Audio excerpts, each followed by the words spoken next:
thanks everyone back.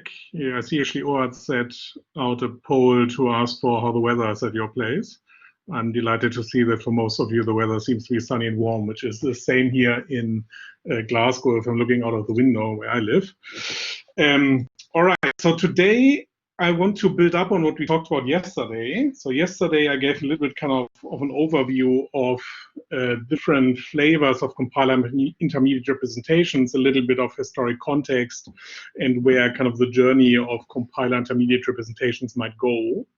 And one of the particular points I made yesterday, or I wanted to make, is kind of this different approaches we see in the functional and the imperative world when it comes to compilers.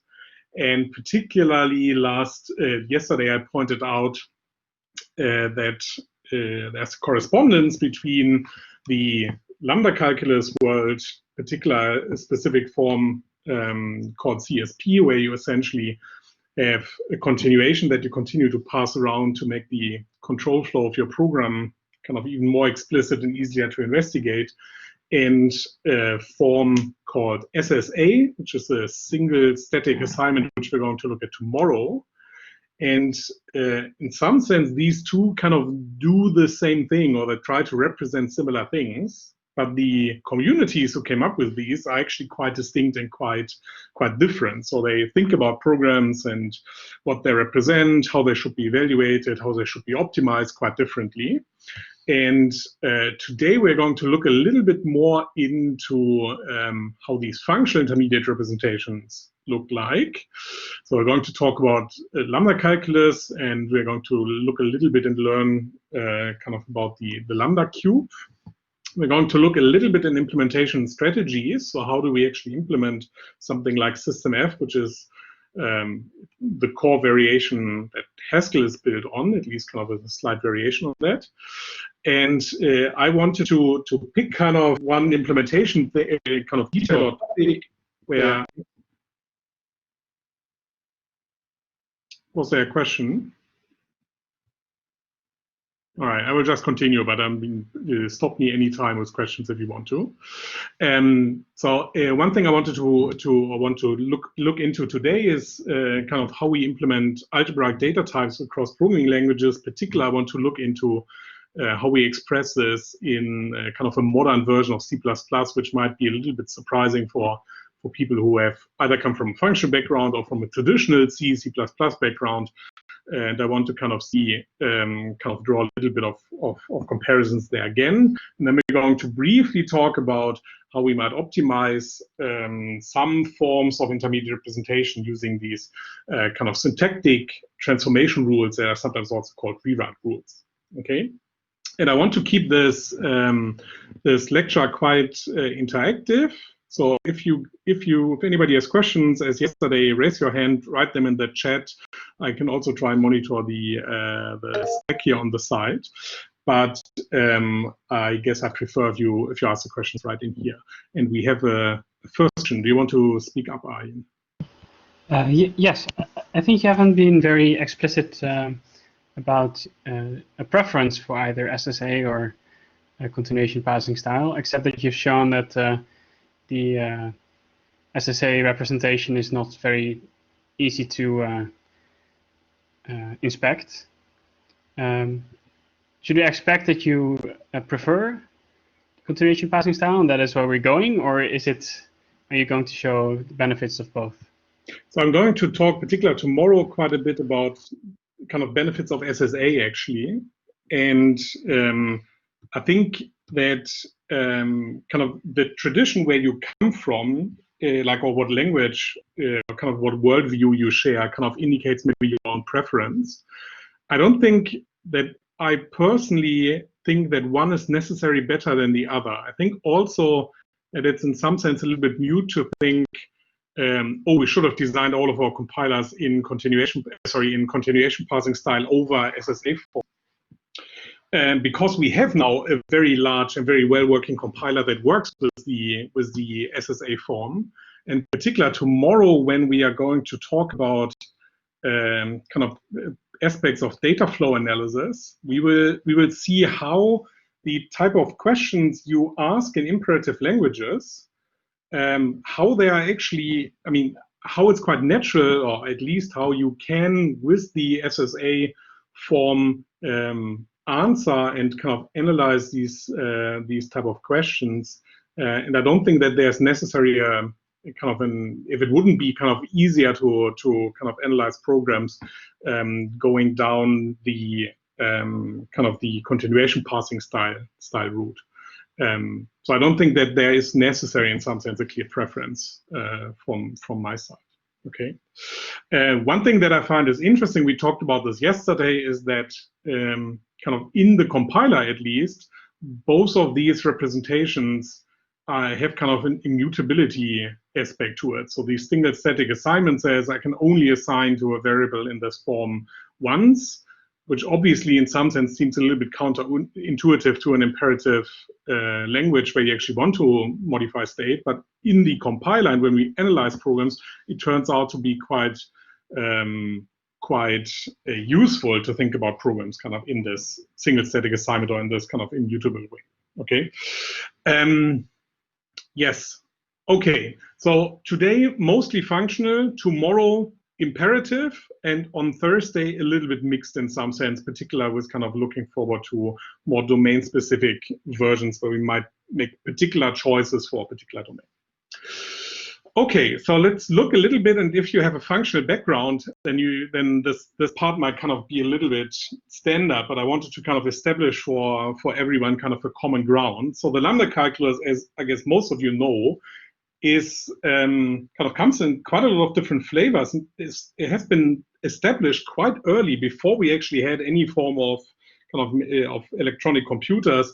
In the 1930s, Alonzo Church came up with this kind of formalism, this very simple formalism, where we have only 3 syntactic forms. So we have variables, which essentially, I mean, think about them as mathematical variables, just like symbols who represent name. And then 2 ideas, central ideas of abstraction and application. So we built what we think now as a Lambda expression, or you can think about this as an anonymous function. So that means we have this term t, which might contain x. And with this notation, we essentially indicate that x is bound in t. So that means we can abstract over what x means, and then we can later apply and essentially give this x a concrete meaning by substitute a value for it when we have an application. And it turns out that this 2 basic forms, so abstraction and application, are sufficient to model essentially anything that we would like to compute. So this is like a Turing complete formalism to think about computations. Okay. One very interesting or important point to point out here, right? This is the untyped version of Lambda calculus, which means we don't restrict, or we don't restrict what the types of these variable or these applications are. And the untyped version is Turing complete. So there's like a correspondence to the Turing machine you can derive. But when you move on to kind of the foundations we actually see for particular functional programming languages, and we start to add types to essentially restrict what these variables can be at certain points, then it turns out that that we are quickly no longer Turing complete. Okay, so the simply typed Lambda calculus, where we start to restrict these types, is one particular version of kind of a family of different formalizations that we can find, which kind of one universe that we can think about the Lambda calculi is kind of this Lambda cube. And if we think about the simple Lambda calculus, then we add essentially this idea that we have now types, and types can be, well, either something like, I mean, basic types if you want to, so int, floats, or whatever. But in the simple type Lambda calculus, we add essentially function types, or the type of functions written with an arrow into our mix. And then we annotate essentially our variables and say these variables, now these binders, they have a certain type. And so we restrict essentially when we do substitution what values we can substitute for an abstraction, for the parameter of an abstraction. And the simply typed lambda calculus is in fact no longer Turing complete. So we start to restrict ourselves kind of from the everything is kind of untyped, and we can do kind of weird stuff, which seems kind of, or it's not obvious how we would actually efficiently implement this. And when we start to kind of restrict ourselves kind of too much, like maybe with the simply typed lambda calculus, we end up with a very kind of inexpressive or very like fairly inexpressive formalism where we can't express a lot of programs we would like to express, or we won't have a lot of features we might want to seek out in programming languages that when we think about them like we see them today. Okay, so the simply typed lambda calculus, as I said, just adds this one simple function type to it. But this is just one particular point, as I said, in this logical foundation framework of what is called the lambda cube. Okay, we can see that we have here, 8 different variations of the lambda calculus, and they are arranged in this lambda cube in a way where essentially on each axis we add one more kind of additional capability to our lambda type system. And you can think that the axis going upwards here on the, what is this, y-axis, I guess, this adds the ability to talk about polymorphism, so to have types who can vary over type variables. And so essentially where in the simply typed lambda calculus, terms can only bind terms, which essentially is what the lambda term is. So when I mean binding, I have here a term, and that can I mean, this is a term again, and that term can bind that term. Okay, but when we start to talk about polymorphic lambda calculus, like system F, then suddenly a term can also be bound by types. So that means we have a new capability that suddenly a term can be bound by types. So we can have type variables essentially. Okay, but if you go into other directions on this lambda cube, so if you go on the x direction here, then suddenly you have kind of the reverse, that suddenly types can bind terms, so types can depend on terms, and that is the area of dependent types. And if we go into the z direction, then suddenly types can bind types, and that goes into a capability that is called type operators. Okay, and today we're going to mainly focus on, or exclusively focus on, the system F formalization, but you can see that depending on what system or logical foundation you choose to describe what is legal, or what kind of capabilities you might want to allow in the lambda calculus, then you can essentially navigate in this lambda cube, which gives kind of a structured way to think about possible ways to add type systems to the untyped lambda calculus. Okay, so let's look at these lambda 2, lambda higher order system F, where I said that now, besides being able that terms can bind terms, we also allow the capability to allow, as I said, terms can bind types. Okay, so that means besides having our lambda abstraction that we already saw before, where x is a term that is now specified with a certain type t, and we have our normal abstraction, we can now have a type abstraction and a type application, which means we can have here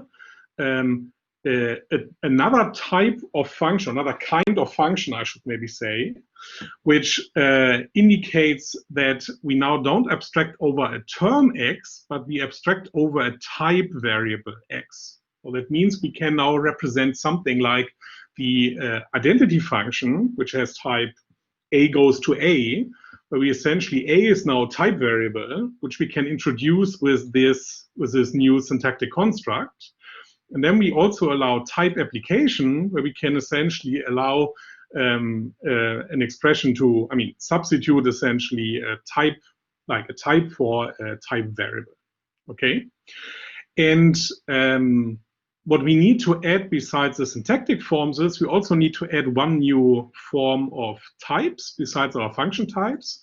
And these are universal types, which essentially becomes the type of this type abstraction. So what we mean here, the type of this would say that now the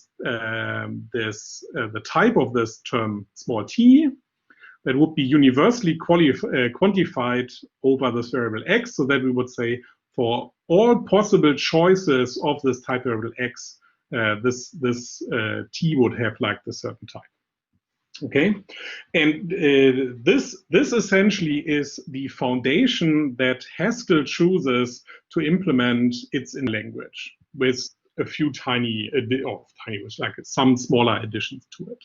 Okay, so Haskell, as I said yesterday, is built on the system F, or in actual fact, Haskell is built on a slightly more extensive form of this called system FC, which if we open this up here, can maybe bring this up, is a paper, or is a formalism, if that actually loads, yes, it's a formalism that if we look in the abstract of it, that says this system FC extends system F with supports for non-syntactic type equality. So that means types who are syntactically not equal can still be equal in the system. And it says there are 10 extensions, explicit witnesses for type equality. So that means instead of knowing that types are equal just by syntactic equality, we have a witness who witnesses the type equality. And open non-parametric type functions given meaning by top-level equality axioms. And then it says that, unlike system F, FC is expressive enough to serve as a target for several different source languages features, including Haskell's new type, generalized algebraic data types, associate function types, functional dependencies, and perhaps more besides. So that means there's an addition to system F, which talks about the equality of types that allows some of these features in the Haskell core to be implemented, or that's how they are implemented at least. Okay, but we're going to ignore this mostly. We're going to look kind of at system F as kind of Piers introduces this, or as I've presented it here, with essentially this additional abstraction to it. Okay, I had this slide yesterday already, just as a brief reminder. So if we have now in the source language of Haskell, we have our normal map function. What we now see in terms of system F is that we have now map. It has actually, in some sense, a slightly different type or more precise type than we actually spelled out here, because now this new type, these for all type, is the type that the map function actually has. And corresponding to this, we can see that the function arguments that map expects are now no longer only f and xs, so the function to apply in the list, but also two type parameters, a and b, that actually specify what the types of this function and the type of the input and the type of the output list are. And that means that inside of the core of Haskell, inside of system F, we always have to, when we call a function like map, explicitly pass around the type parameters or the type instantiations that the map function operates on. And that obviously makes kind of this flow of this type information now explicit in this representation. And also it gives a natural binding around these type names, where here it seems a little bit that A and B kind of, they just appear out of nowhere. But actually they are bound by this type, and they are bound in here by this binder that is introduced and then explicitly used here, here, here, and obviously in the function annotations as well. Okay. When we talk about implementing system F, we can actually look at the implementation that Haskell provides internally, and that now here is linked down into the GHC implementation of the Haskell compiler. Let me briefly see that I actually get the link right. Compiler GHC core. So compiler GHC, and there is this nice core Haskell file. And in here, you don't have to scroll actually too long, and you see that it says, this is a data type that represents GHG core's intermediate language. Currently, GHG uses systemfc, linking to the paper that I showed you, which is closely related to the simpler and better known systemf, which is what I showed you with in Pierce. And then there's come some implementation descriptions, and then we end up with essentially this data type declaration Haskell, showing that what Haskell actually implements is very close to what we saw on Pierce formal system. So saying that what we can have in Haskell is a variable, we can have application, we can have abstraction, which is Lambda. Then there are a little bit additional cases like let and case bindings and so on. One interesting aspect is that in the implementation of Haskell, they choose to combine the application and Lambda abstraction into a single syntactic form, and then based on the type of the parameter they abstract over, they can distinguish between if it's a normal abstraction or a type abstraction, and similarly for the application side.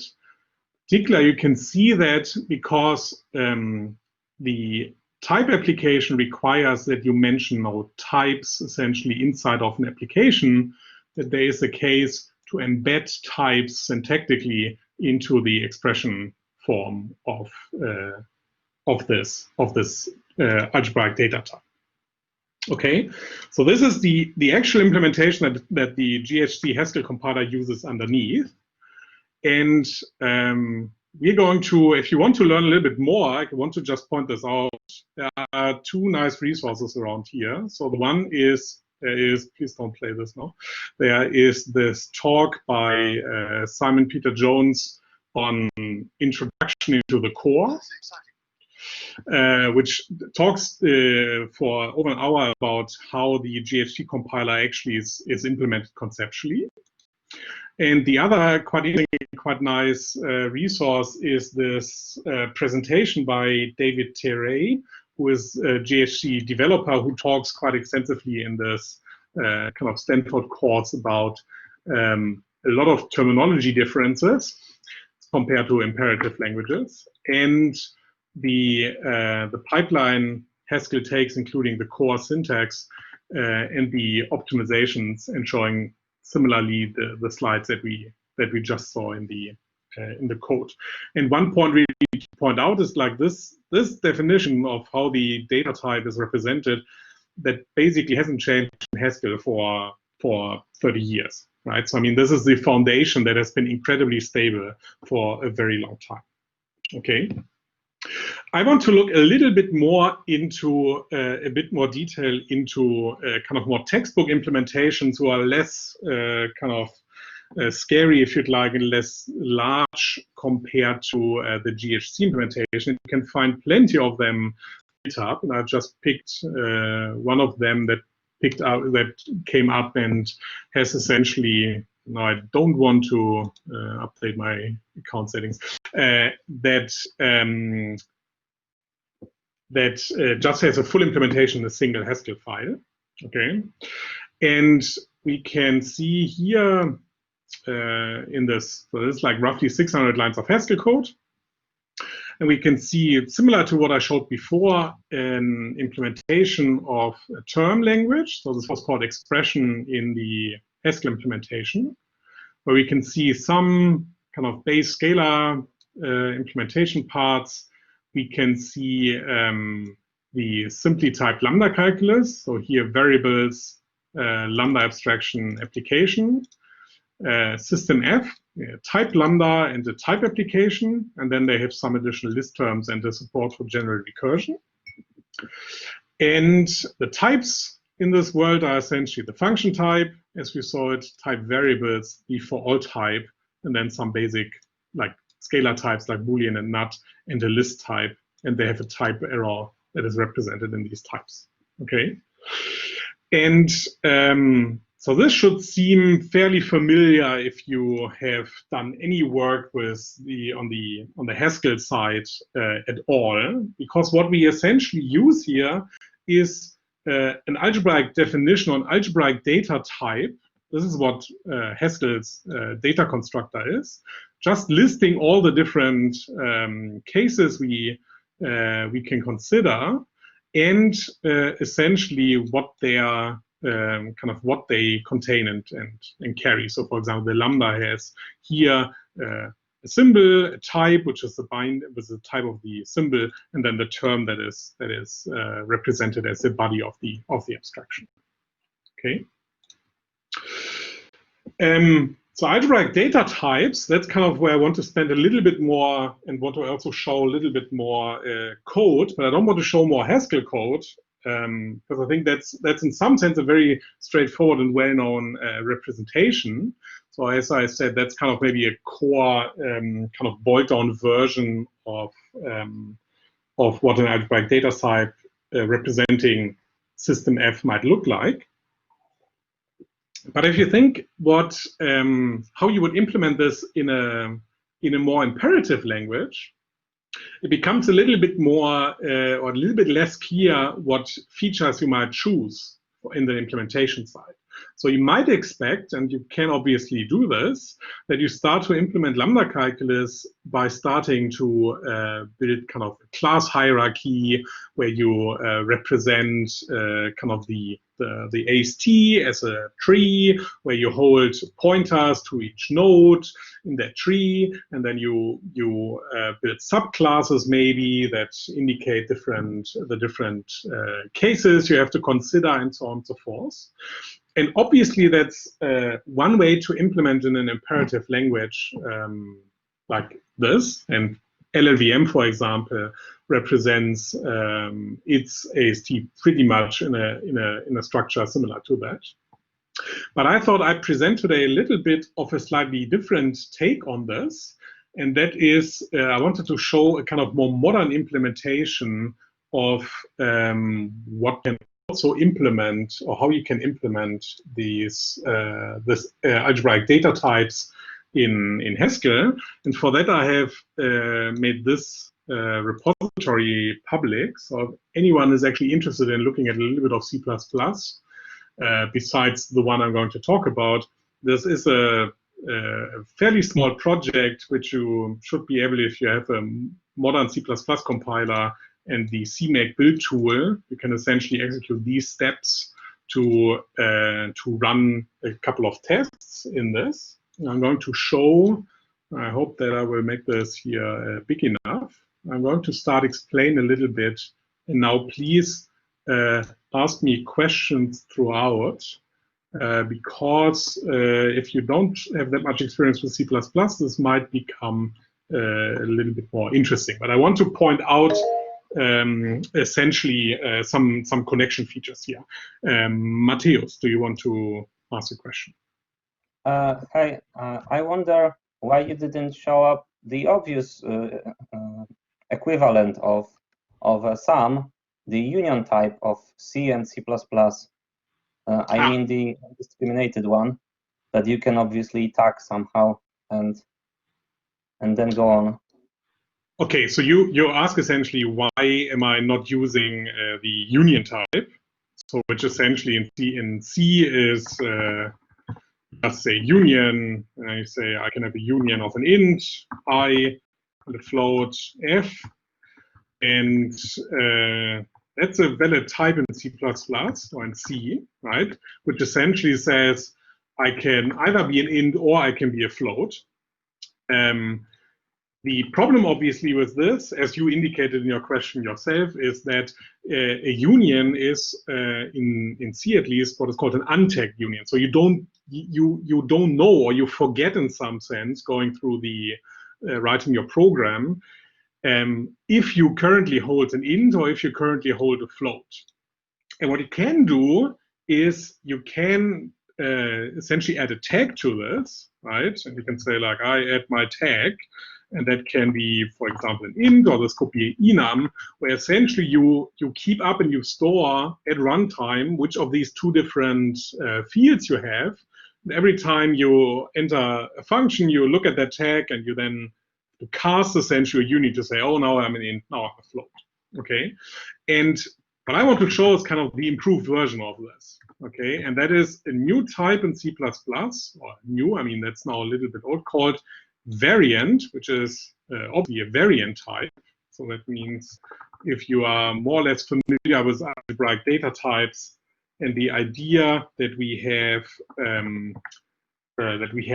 a sum type, which is actually the variant type, and the product type, which is a struct, then these are the two ingredients we are going to build together. So that means this std variant type I'm going to show is a new, fairly new type in the C++ standard library. So it has been introduced with the C++ 17 standard. And this is now a type-safe union type. So that means in some sense that is the better option to choose, because I don't have to implement any of this slightly like cumbersome overhead of representing my program using kind of a straight union and then writing a tag to this. And I want to essentially use this type together with, as I said, the struct type, and with these two, I have my two ingredients together to represent an algebraic data type. Okay. Please keep the questions coming, okay? So what I'm doing now here is, so this is my system F implementation.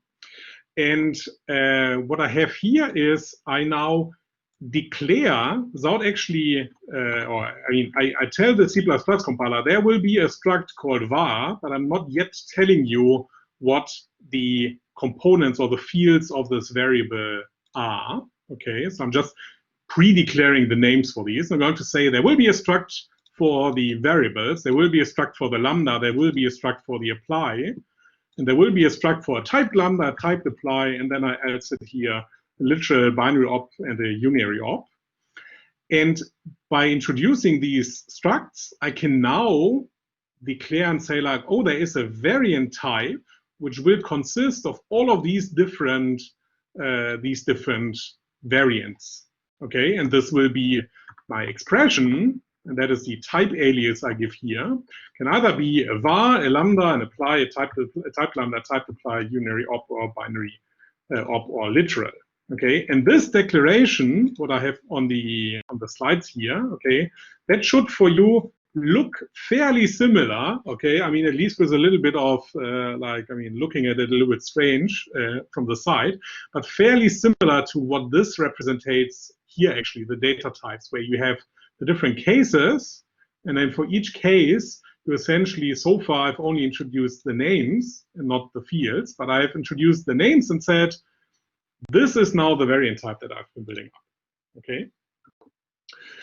What I have to do next is essentially declare and see what are the individual, like what are these variant types, what are they actually made of? Sorry, not the variant types, the structs. Okay, so the product types of our algebraic data type.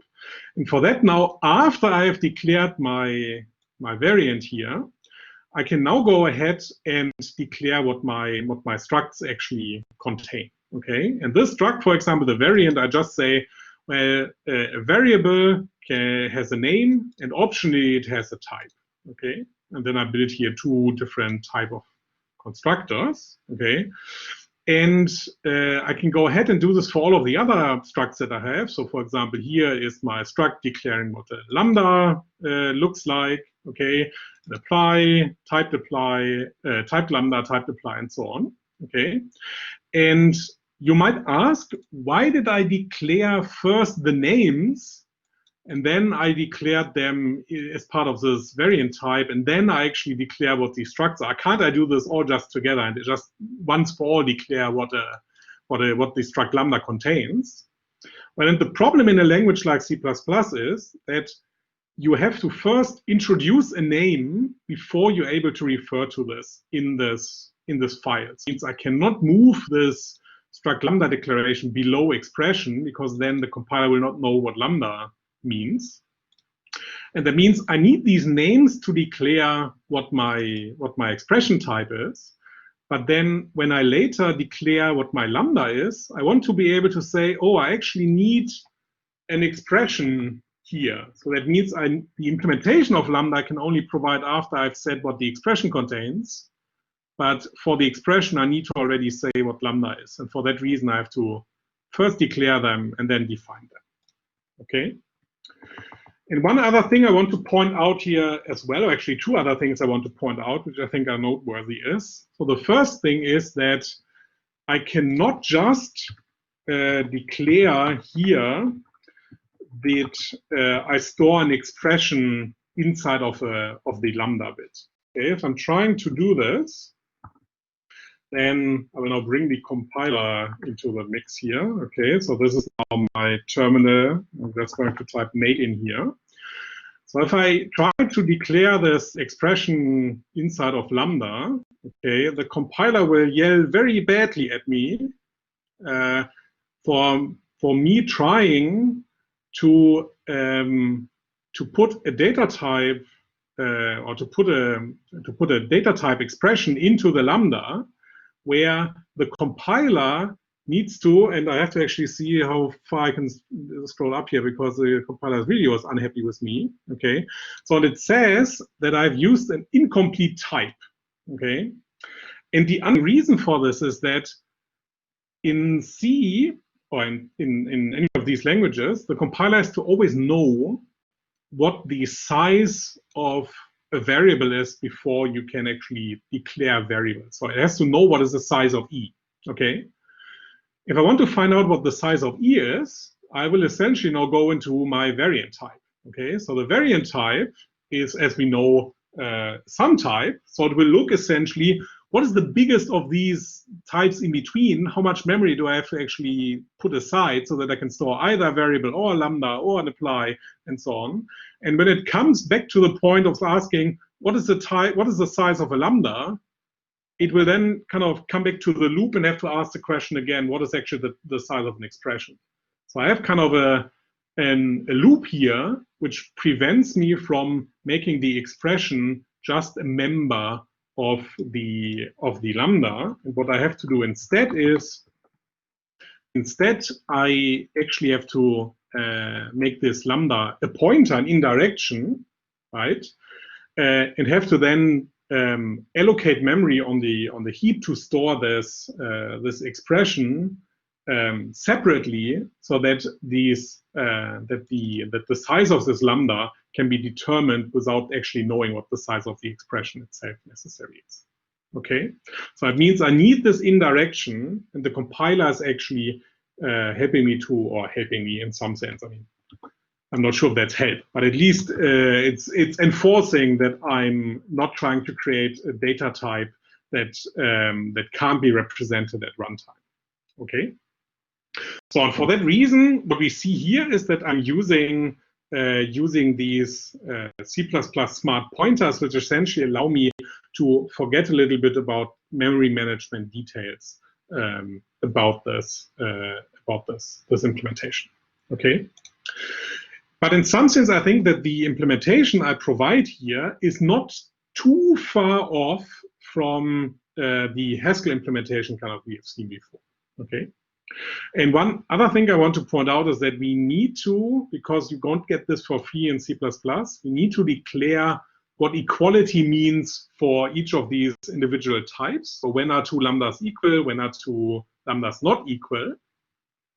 And when I've actually provided them all for the variant type, then the std variant can itself figure out what equality means for its overall type. So I provide here this implementations, and that means for something like lambda, what I'm actually saying is that I have to compare two pointers here. Okay, so there is a little bit a kind of small helper function which actually allows me, and I'm now checking where I have this helper function, which actually allows me to compare two. I think I've implemented this here. Yeah, so which allows me to first check if the pointers are not null, and if the pointers are not null, then I will actually compare the content of these two elements. Okay. So there's just recursively essentially checking for the completeness of this. And with this representation, okay, that's like the first half I wanted to show, kind of the C++, modern C++ algebraic data type implementation part. Okay, we can now represent these algebraic data type, and we can do similarly for representing types. So I have here a variant type representing my my C++ types. Okay, and then implementations for example, the for all, which holds a type variable entity. Okay, and oh yeah, and one thing I wanted to also point out, that was the other thing I wanted to point out is, if you look at the Haskell implementation, okay, then of the algebraic data type, what we can see here is that for the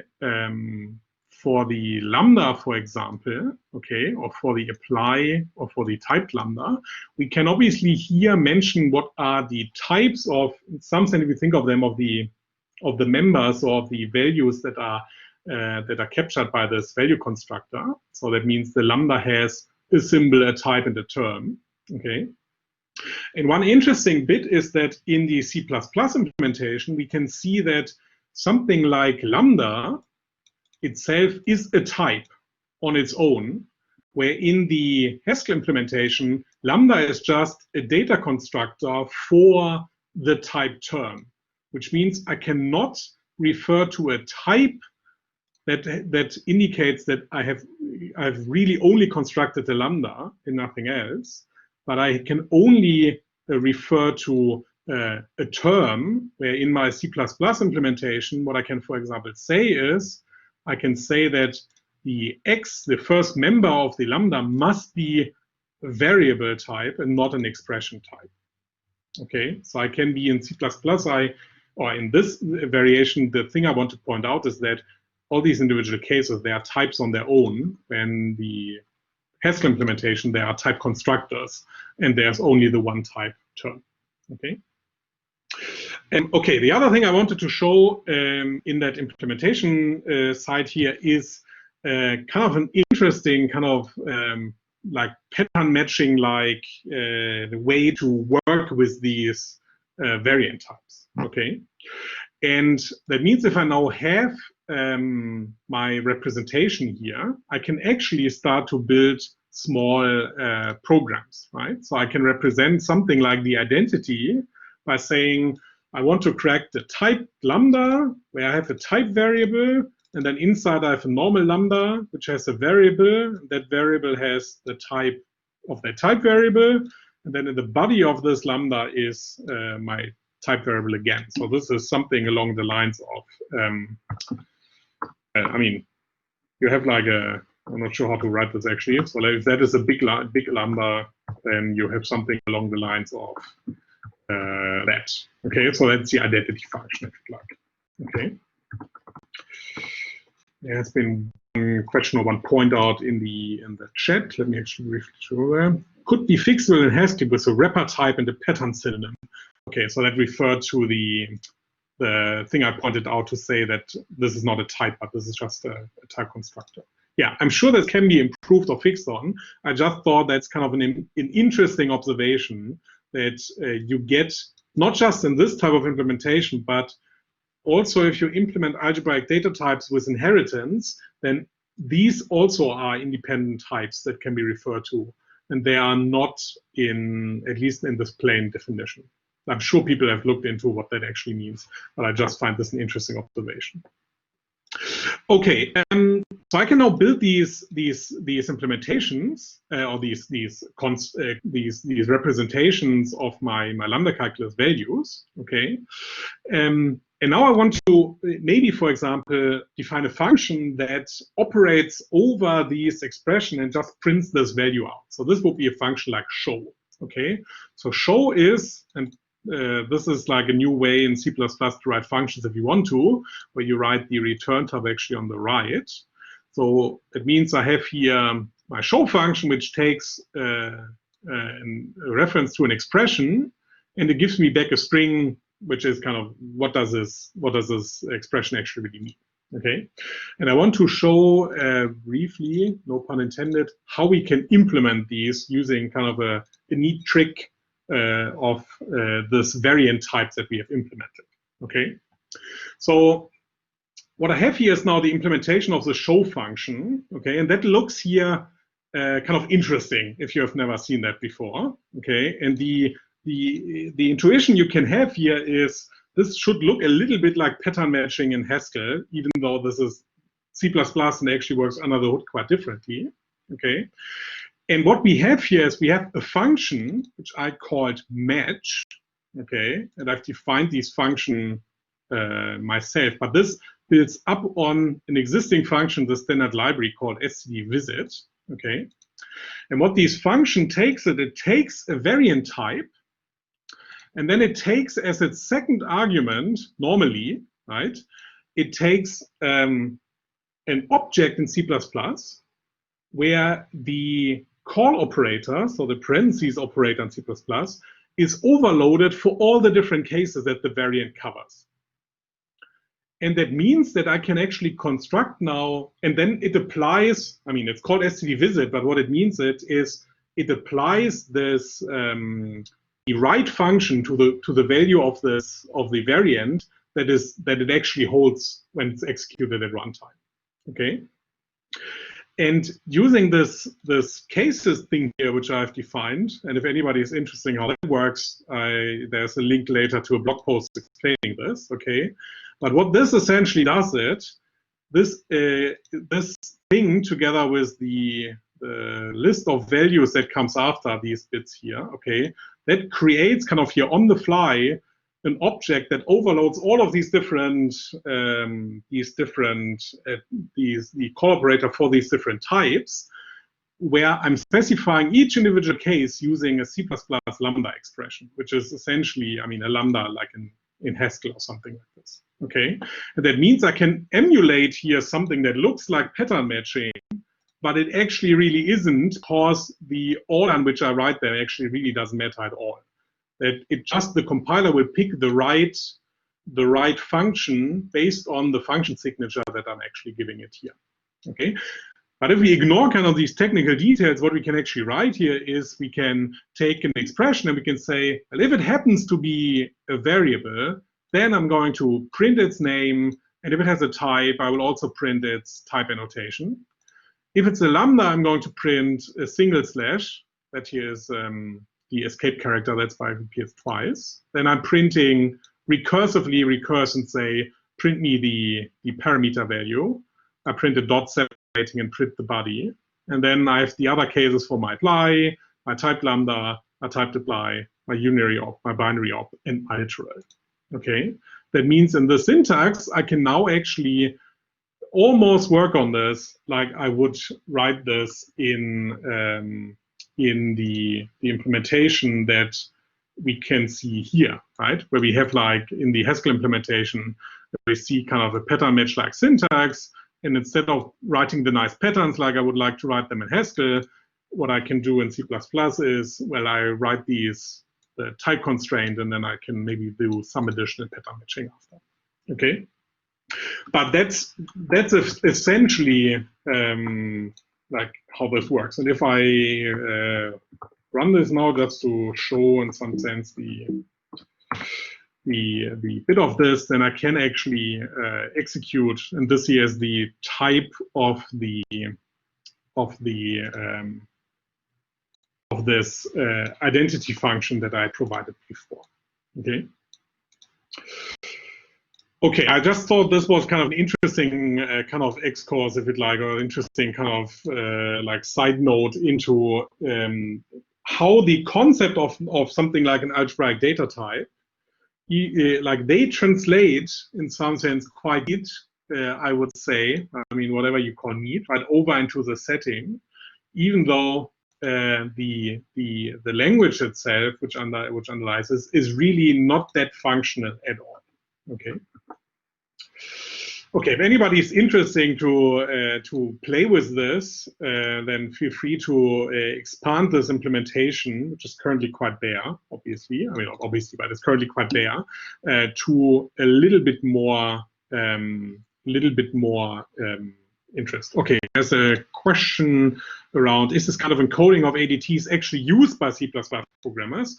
So pattern matching and so on and so forth. So first of all, this is fake pattern matching, right? This is not real pattern matching. I want to really make that clear, because it isn't as sophisticated as pattern matching.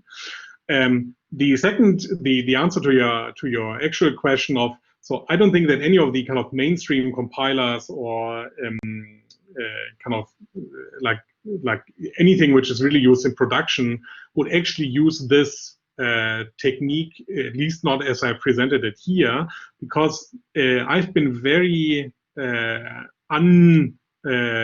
uncareful in preventing unnecessary copies to be made and moving data around in that way. But I think you could actually make this, I mean, at least to some extent, like reasonably efficient, but then you might also lose again a little bit of this niceness. Okay.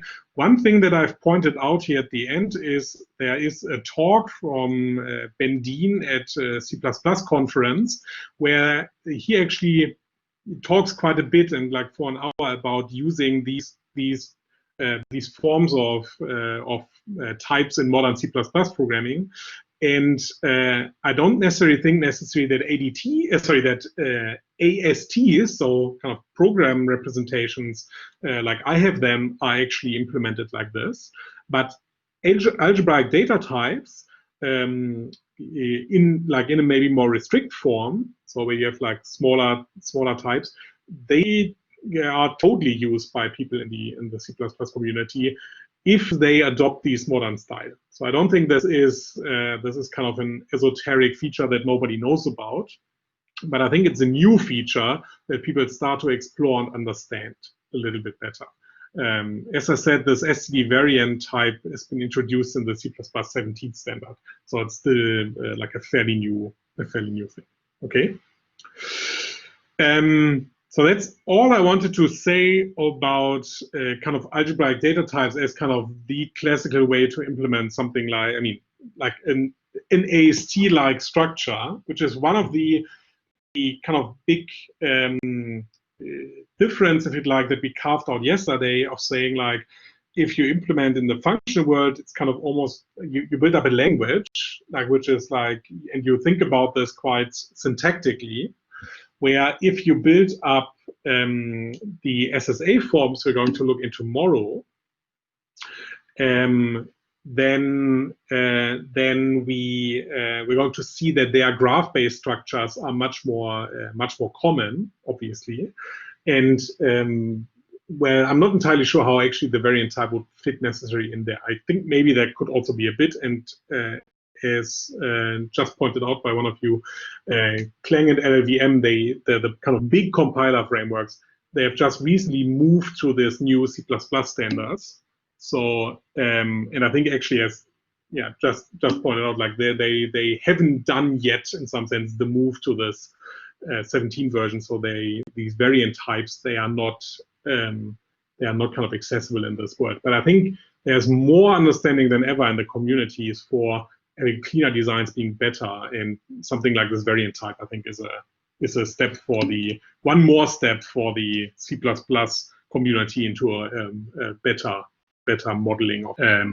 Anyway, I tried to answer the question that was raised before, asking about, and let me share my screen again, asking about subtyping, and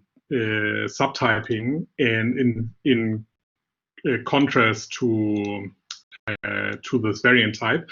So I think you can use, and I think this is one of the points, you can use subtyping essentially to implement something like a variant type. So that means if you think about that, you define an abstract type, extra class in C++ called expression, and then you have a very flat hierarchy where you only inherit variable lambda apply type lambda, inherit directly from expression, and you then use kind of like checking, like the downcasting essentially, instead of choosing which variant type it is. then essentially what you have done is you have used the subtyping feature to implement an algebraic data type. So you modeled a technical feature, so you used the technical feature to model a design feature, okay? And I think this is basically what something like LLVM is doing in their design.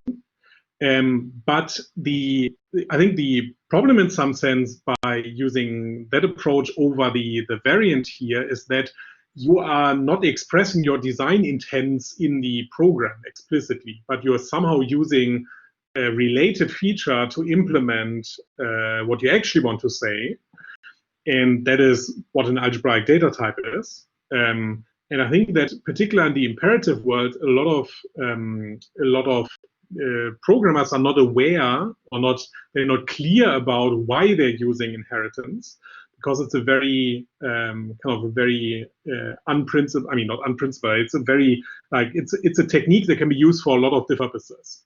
And I think using something like variant type would clarify the intent, what you actually try to express. At the same time, you do write, and I mean, as a result, you write stylistically quite different code, which obviously has a learning curve for people from the community. So I think on the implementation side, like on the kind of like outcoming code you write, like I think you can make it similarly efficient and similarly pleasant to work with. If you are very disciplined how you use subtyping, then you can also come to a fairly clean code base that's reasonable to use. And I think the LLVM code base, as big as it is actually a reasonable maintained code base. Okay. Okay, let me briefly close this up today, talking on the functional side. I will only briefly talk about it, but I think actually this is kind of one of the biggest and coolest advantages of the thinking in the functional space is that we can think about compiler transformations, particular optimizations, at least for some of them, but a quite significant part, by reasoning about how we syntactically change our program. And that means we have our program, our lambda calculus, which once you understand it, kind of makes a lot of sense. You can think about this as your intermediate representation, and you change it step by step by step. But that means you can investigate what the changes are and how the changes, how a certain optimization has affected the program. You can see this kind of in this intermediate representation of this language that you can actually investigate and understand. Okay. Obviously, you can also try to understand, and there are plenty of people who do, the SSA forms that we are talking about. But I think that there's in some sense a very kind of a clear elegance that we can write transformations like the one I have here on the screen, where we can say, well, if I see syntactically two map functions following each other, then I can syntactically rewrite this into a single map, apply the F and G together in one go, if you'd like. And this syntactic, representation, so changing from this one syntactic representation to the other, essentially corresponds to a clear kind of semantic change in how we're going to actually execute the program. But it makes it very straightforward and easy to think about these types of transformations. Okay, and in GHC, as described in this paper and actually used quite widely, you can define such transformation rules or rewrite rules directly in the compiler as one of these special comments to say, this should not read formal. This was like a stupid, like my autocomplete or autocorrection as like replace my for all FGXS to formal. No, this should read for all FGXS. Map F, map GXS should be rewritten into map FGXS. Okay. These rules will be applied by the compiler exhaustively wherever you can find them, and you can control to a certain extent the the order in which these rules are applied. Okay, but the compiler will essentially start to apply these rules in the hope that going from here to here will make the program actually run faster. Okay, which there are quite a few of optimizations where that actually becomes useful. Okay, but there are a lot of questions, as I indicated, like in which order would we apply these rules? Like, will the rewriting terminate? So, will like applying one rule and then you have maybe another rule? Will this actually start to end up in